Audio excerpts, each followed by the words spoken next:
per tutti gli organizzatori che si hanno fatto veramente un grande mazzo, possiamo dirlo, per organizzare questa bella serata, e qua nella persona di Giuseppe io vorrei sicuramente dedicare a nome suo, nostro e di tutti i partecipanti un grande, caloroso, forte applauso per tutti coloro che hanno consentito questa bellissima serata.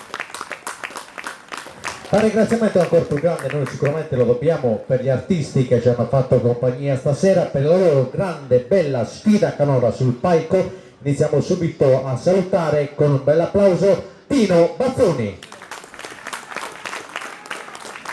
Non ha smentito naturalmente le aspettative del pubblico presente lo straordinario Franco Figos. Naturalmente non possiamo non dedicare un bello, ve lo chiedo, doppio l'applauso questa volta per Paolo Tola.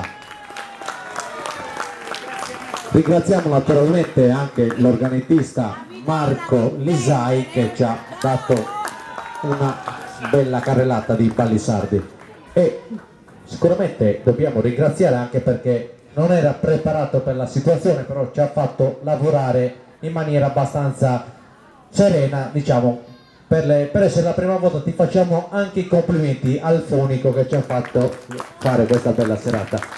Noi ci auguriamo naturalmente di ritrovarvi e ritrovarci tutti insieme sia in Sardegna per qualche bella serata e sia in qualche zona limitrofa. Ci auguriamo di trovarci sempre sani e salvi tutti insieme.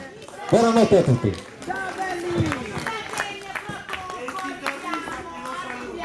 Noi lo salutiamo. Enorme, un saluto e un abbraccio e un applauso non può mancare per Alessandro che ci ha accompagnato benissimo.